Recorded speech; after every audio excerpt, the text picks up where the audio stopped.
নমস্কার বন্ধুরা, আশা করি আপনারা সবাই ভালো আছেন। আপনাদের সবার ভালোবাসা নিয়ে আজকে আমরা দুজন চলে এসেছি শাকিন শাড়িশুড়ি নাটকের 32 থেকে 36 এপিসোড দেখছিলাম।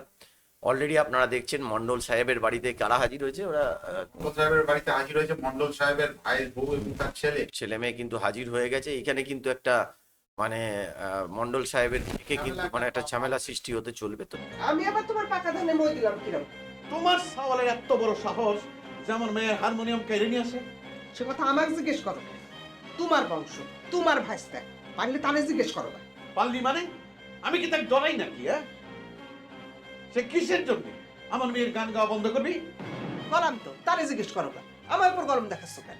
আমি কি তারে কয়ে দিছি যে কস্তুরীর হারমোনিয়াম কাড়ে নেই? তার কাছে আমি কিসের জন্য জিজ্ঞেস করবো? এবার না যা দেখি ওই হারমোনিয়াম নিয়ে কস্তুরি করে দিয়া যা। গায়ে জোর না দেখানোই ভালো। কিসের জন্য হারমোনিয়াম নিচ্ছে সেটা তারে না জিজ্ঞেস করে হারমোনিয়াম নিয়ে আসলে রসন রাখবে পারে। তাই নাকি? তাই নাকি? মায়ের পুতে যুক্তি করে আইসাও না, পায়ে পাড়া দিয়ে ঝগড়া করে অশান্তি সৃষ্টি করার জন্য না? দেখো মন্ডল, পায়ে পাড়া দিয়ে ঝগড়া করতেছো তুমি। তোমার ভাইস্তে তোমার মেয়ের হারমোনিয়াম নিয়ে এসেছে, তারে জিজ্ঞেস করো। আমার সাথে ঝগড়া করতেছো কেন? ঠিক আছে, তাকে জিজ্ঞাসা করবো। এই মান্নান, নবজাতক ডাক দিবি।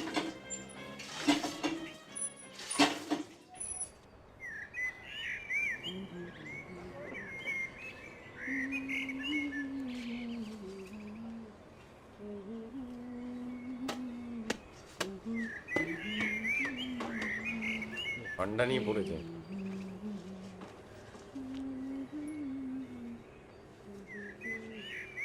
ঠান্ডাটা নিয়ে পালিয়ে যাবে না তো? কেরে না হুন্ডে কি তেল তেল ঠিক মতো আছে নাকি রে? আছে মনে হয়। মনে হয় কি রে? দেহে কয় পারিস নে? দেহেই তো করছি।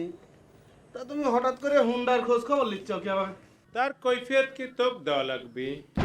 এই রে, রং সং দেখে তো হুন্ডে খান ভালোই মনে হচ্ছে। একেবারে কর করে হুন্ডা এক কিকে স্টার্ট হয়ে যায়। তা মন্ডলের হঠাৎ হুন্ডের শখ হলো কারে, জানিস কিছু? আমি জানবো কেবা করে? এত কিছু জানিস আর এটা জানিস নে? সাহেব মন্ডল তার মেয়ের বিয়ে জামাই হুন্ডে খান উপহার দেবে। দে চালিতে দে। আমি বুঝতে পারতাছি না। কিন্তু এসে এখানে ভালোই ব্যাটিং চালু করেছে। তোমাকে গা জ্বালা করে কেন? আইস বাদে কাল তার রেডিওতে চান্স পাবার কথা। রেডিওত কে? তোমার বেটিক সিনেমার নায়িকা বানাও গা? বানাবো, তাতে তোমাকে অসুবিধা নাকি? রসন তো ঘরে নেই মন্ডল সাহেব। রমসন ঘরে নেই, খবরের তোক পাঠিয়েছি নাকি? যেখান থেকে পাস তাকে ধরে নিয়ে আয়। ধরে নিয়ে আসবে মানে? বাবা, এও তো কম যায় না। হ্যাঁ? আমার সাওয়াল কি সোট টাকা নেই? তাক ধরে নিয়ে আসবার কাও? কথাবার্তা ঠিক মতো কও মন্ডল। আমার কথাবার্তা ঠিক করার আগে তোমার সাওয়ালে ঠিক কর। আচ্ছা কম তো, একটু পরে শিল্পী জহুরুল ভাই চলে আসবি নি। আর এই এসে রাত যদি জহুরুল দেখে যে ভাই আর হারমোনি আসে নেই, না। তাহলে কি একটা বিপদে পড়া লাগবে না রে মন্ডল সাহেব? জহুরুল ভাই আসছে। আর তাছাড়া ওই দিক কস্তুরি কানাকাটি শুরু করে দিছে। সেই জন্যই তো বললাম যে হারমোনিকার লিয়ে আয়, দেখি সে কি করে।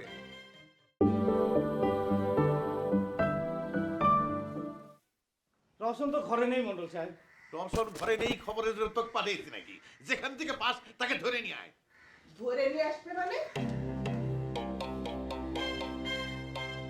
আমার সাওয়াল কি সোট টাকা নেই? তাক ধরে নিয়ে আসবার কাও? কথাবার্তা ঠিক মতো কও মন্ডল। আমার কথাবার্তা ঠিক করার আগে তোমার সাওয়ালে ঠিক কর। আচ্ছা কম তো, একটু পরে শিল্পী জহুরুল ভাই চলে আসবি নি। আর আসে যদি দেখে যে হারমোনি নেই, তাহলে কি একটা বিপদে পড়া লাগবে না রে মন্ডল সাহেব? কম তো। আর তাছাড়া ওই দিক কস্তুরি কানাকাটি শুরু করে দিছে। সেই জন্যই তো বললাম যে হারমোনিকার লিয়ে আয়, দেখি সে কি করে। কি কম চাষি, তাহলে হারমোনিটা নিয়ে আসবো। ভুলে ওই কাম করিস না, রসন রাখবার পারে। তুরা না আমার অস্থির হয়ে যাচ্ছিস কেন? একদিন হারমোনি না থাকলে কস্তুরীর গলা দেখে রক্ত উঠে যাচ্ছে। তোকে কিছু করতে হবে না, আমি রসনকে বুঝায় শোনায় হারমোনি খান নিয়ে দেবো না। এই এদিকে আয়। তুই ওয়ের কাছে জিজ্ঞাসা করতে গেলি কেন? শুয়োরের বাচ্চা। বুঝলেন মন্ডল সাহেব, এই হারমোনির জন্য আপনি আমার বকলেন। তুমি হুন্ডা চালালে কি করবে? তুমি কি হুন্ডা চালাবে পারো? সালেবের সাথে চাবির কি সম্পর্ক? হুন্ডের চাবি তার মালিকের কাছে থাকবে। দে চাবি দে। তুমি কেবা করে হুন্ডার মালিক হলে? এটাও বুঝিস নে? ওয়ারিশান সূত্রে দে চাবি দে। আমি তোমাকে হুন্ডার চাবি দিবে পারবো না না কিন্তু তুমি ভেজাল করবে আসে না খামাখা তুমি হুন্ডার চাবি চাবি করতেছো ওকে যদি তুমি হুন্ডা কিন চালাবের পারতে তাহলে না হয় বুঝতাম যে তোমার একটু শখ হয়েছে। হুন্ডা চালাইবার পারি না, তার সাথে চাবি দেওয়ার কি সম্পর্ক? দরকার হয় তো ড্রাইভার রাখবো। দে চাবি দে। আমি মন্ডল সাহেবের অনুমতি ছাড়া তোমাকে চাবি দিতে পারবো না তুমি মন্ডল সাহেবের কি কয়ে চাবি লাগা। এই আমি কি জন্য মন্ডলের সাথে কথা বলবো? দরকার হয় তুই যা, তার সাথে কথা বল, গিয়ে বল যে এই রওশন হুন্ডের চাবি চাইছে, যা। এই যা।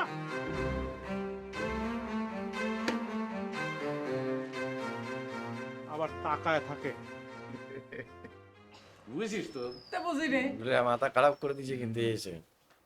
তোমার প্রশ্রয় পেয়েই তোমার সাওয়ালের এত আসপর্দা বেড়ে গেছে। রওশনে কি করবার কম? বাপটাকে তো মেরে ফেলেছ, সাউলটাকেও মারো, তোমার পথের কাটা দূর হোক। যা মুখে আসে তাই কয়ে ফেলাও না। আমি আমার ভাইকে মেরেছি তাই না? হ্যাঁ এই নে। শুনেছি বানান? হ্যাঁ কি এই কই সমস্ত নিগাচ্ছেন? আচারা কথা কয়ে পায়ে পাড়া দিয়ে ঝগড়া বাঁধায়। খালি আসলে কথা কয়। চাকর বাকরে সাক্ষী করার অভ্যেস ছাড়ো করে। চাকর এসে বাহ। বললো যে রওশন খান মনি খান নিয়ে গেছে, অমনি তুমি চেঁচাচেঁচি শুরু করলে। অন্য ঘটনা তো হবার পারে। মান সম্মান চলে যাচ্ছে, এটা ওর থাকছে সাথে নাকি? মান অভিমান করে না হয় কামটা করিস, তার জন্য বাড়ি মাথায় করার কি আছে? কেউ পাত্তা দিচ্ছে না। এই রে আবার রওশন তো কেস। আমার সাথে খুব খারাপ ব্যবহার করতেছে। আই, তুই কোনে কালার সাহেব এসেছিস যে তোর সাথে জামাইয়ের মতো ব্যবহার করা লাগবে? আমার রওশন কি করেছে? নালিশ নিয়ে আইসো। চাচি আপনি আগেই পক করলেন না, কথাটা শুনিলেন। কি হয়েছে রে হান্নান? ওই তো আমার কাছ থেকে হুন্ডার চাবি কিন্তু জোর করে কাড়ি লিবে চাচ্ছে। সে বলে হুন্ডার মালিক আর চাবি বলে তার কাছে থাকবি। শুনছ শুনেছ? তাহলে ক এটা হান্নানের উপর অভিমান করে সে করতেছে। হুন্ডার চাবি খানি তো চাইছে, হুন্ডা তো আর কাড়ে নাই, এতে নালিশ করার কি আছে? চাকর বাকর গুলো যা হয়েছিস তো না। তাহলে কি হুন্ডার চাবি কিন্তু দিয়ে দেবো মন্ডল সাহেব? চল দেখি তার কত আসপর্দা হয়েছে। চল হানু। আয়, আমার সাওলের সাথে চাচাচাচি করে না মন্ডল, বুঝায় সুজায় কথা কয়ো।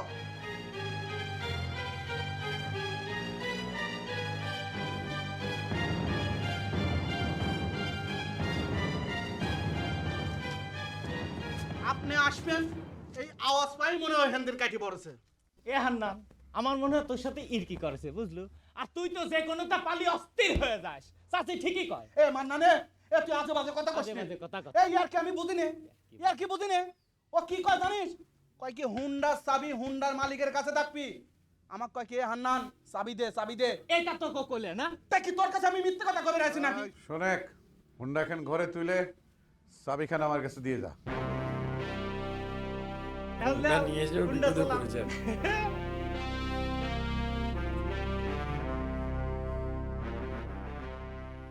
দেখছো শিবালি, আমি তোমাকে যে কথা কইছিলাম সেই কথাই তো সত্য হয়ে গেল। রন্ধু তো সব জায়গায় প্রচার করে বেড়াচ্ছে যে তার ভয় নাকি আমি গোলামের চিঠির উত্তরটা লিখে দিছি। এটা কেমন কথা? একথা আপনি এত রাগ হচ্ছেন কিসের জন্য? রঞ্জু ব্যাগ দেখে আপনি তো একটু ভয় পানি তাই না? না ভয় ভয় পাই সেটা তো আমি অস্বীকার করতেছি না। আর তাছাড়া তো সারা জীবনই খারাপ মানুষের দেখে ভালো মানুষরা ভয় পাইছে, কথা সেটা না। কথা হচ্ছে যে আমি কি জন্য গোলামের চিঠির উত্তরটা লিখে দিছি আর কেউ না জানুক সে কথা তো তুমি জানো। বাদ দেন তো, মানুষের সব কথা শুনে এত উত্তেজিত হওয়া লাগে না। আপনি ডাক্তার মানুষ, একটা ওজন আছে না? বাবা। তা অবশ্য ঠিকই কইছে।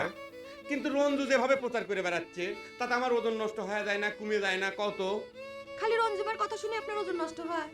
আপনি যে রোগী দেখা বাদ দিয়ে আমার সাথে গল্প করে বেড়াচ্ছেন, এতেও তো আপনার ওজন নষ্ট হইবার পারে। তোমার কথা হয়ে হয়তো গেছে? আলাদা। তোমার সাথে গল্প করলে যদি আমার ওজন পক্ষীর ফইরের মতো পাতলাও হয়ে যায় তাতে আমার কোনো আপত্তি কোনো নাই। আপত্তি নেই। বুঝছো শিবালি, গোলামের চিঠিখানের উত্তর লিখে দেওয়ার সময় আমার মনের ভিতরে একটা শখ জাগিয়েছিল যে আমি একখান চিঠি লিখবো তোমার কাছে। আর তাছাড়া যেদিন জানলাম যে তুমিও চিঠি পড়বে পারো, আমি একখান চিঠি লিখে তোমাকে দিবে চাই। যাক, আমার এতদিন চিঠি পরে লিখে একটা দিন। কাজের কাজ করেছে। আমি তো কষ্ট করে চিঠি পড়বে পারি, লিখতে তো পারি না। শেষে দেখা যাবে না উত্তর লেখার জন্য আপনার পিছ পিছ ঘোরা লাগতেছে। অসুবিধে কি? তোমার চিঠি যদি উত্তর লিখে দেওয়া লাগে দিলাম। আমি যদি গোলামের চিঠির উত্তর লিখে দিতে পারি, তোমার চিঠিখানের উত্তর লিখে দিতে পারবো না? এই রে, এইবারে শুনবে চিঠির কেস হচ্ছে, বড় কেস আছে।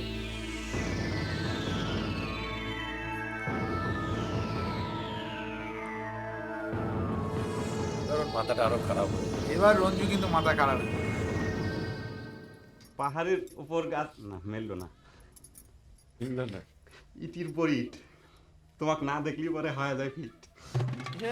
তারা গেলাম।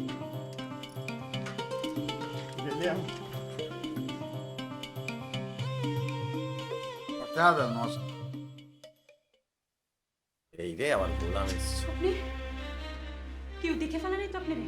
কি হয়েছে? আপনার ঘরের কাছে কি পাহারা বসাইছে? বাড়ি অবস্থা বেশি একটা ভালো না, আপনি চলে যান, তাড়াতাড়ি চলে যান।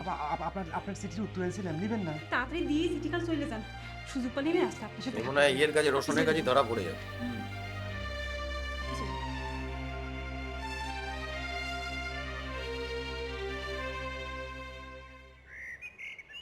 এই রে মান্নান না দেখতে পাই।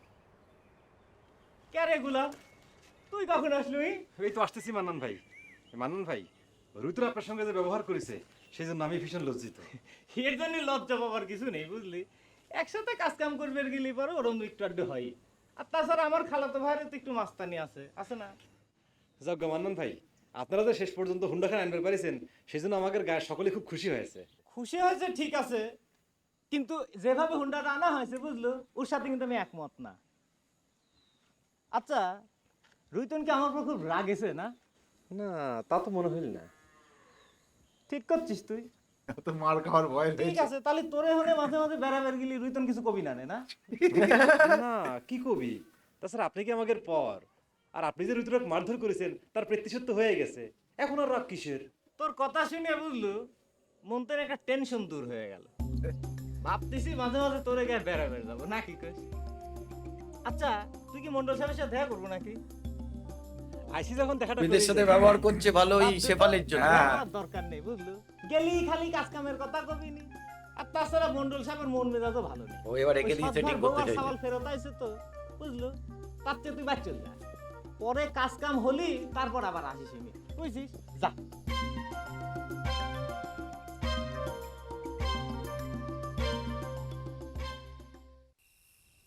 আচ্ছা জংশন, এই যে তোমার মন্ডলের ডাকাইতের দল যে করার কথা ছিল তার কি হলো? কিছু জানাইছে না? জানাইলে তো জানতেই পেতে। তারপরের দিন ধরো ওই হোন্ডা নিয়ে মন্ডল নিজেই নিজের চাপে আছে, ও আর কি জানাবে? গেল। আমার মনে হয় জংশন, তোমার যে বয়স হয়েছে এই বয়সে তোমার ওসব রিস্কের কামের মধ্যে না যাওয়াই ভালো। একদম ঠিক কইছো। শোনো, তোমার ওই যে দস্যু মন হুড়ো বললাম তোমার মতো বয়সে ডাকাতি ফাকাতি কইরাছে বলে আমার মনে হয় না, নাকি কও?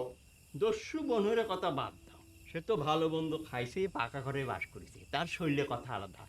কি কও জংশন? ভালো মন্দ খাইছে কথাটা ঠিক না। সে যা কামাই করেছে সব তো গরিব মানুষকে দান করেছে। সে নিজে খুব একটা ভালো খাইছে আমার মনে হয় না। ও, তাহলে তুমি ডাকাতির দল করবে বলে মনে মনে ঠিক করে রাখি যাও নাকি? আরে ভাই, চিন্তা যে করি নে সে কথা কব না, কিন্তু মনের মধ্যে ধরো আগের মতন সেই জোশ পাই না। এক পাও কবরে যায় রয়েছে, মনে জোশ থাকে কেবা করে।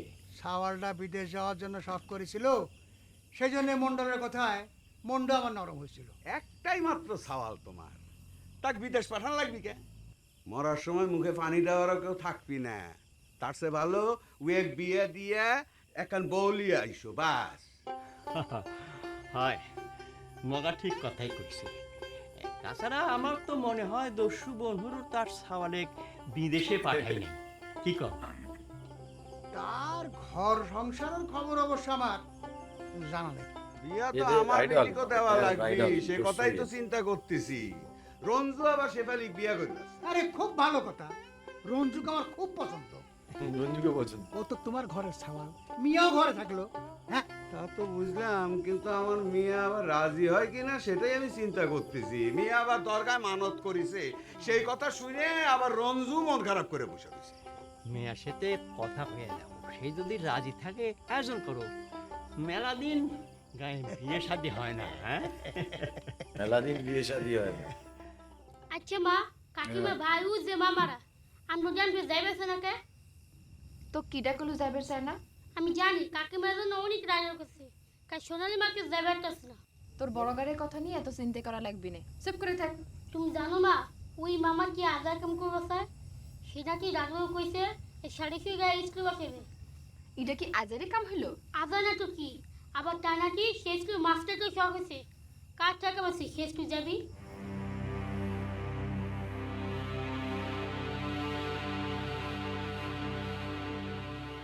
একটু বস পেরো পেবে না বর্দি, এত রাইতে বসে কি করবি?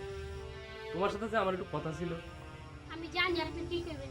দাদুরা স্কুল করা রাজ হয় নাই, সে কথা মায়া কইবেছে তাই না? সে বিস্তুর কিছু বাদে মগের কোন কাম ছিল স্কুল করতে, কামে লাগবো। চুপ কর। কাম কাম করে মাথা খারাপ করেছে, মাথায় ঢুকেছে কাম।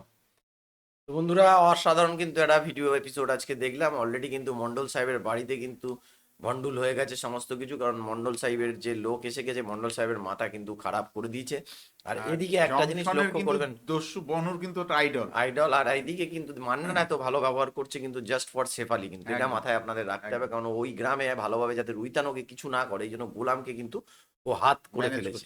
তো আশা করি ভিডিওটার মাধ্যমে আপনারা এনজয় করছেন। এইভাবেই থাকুন আমাদের পাশে, আর ভিডিও শেয়ার করুন যত পারবেন। তো আজকের মতো এখানেই শেষ করছি, আবার আপনাদের সাথে কালকে দেখাবে কোন একটা নতুন ভিডিওতে। ততক্ষণে সবাই ভালো থাকবেন, সুস্থ থাকবেন।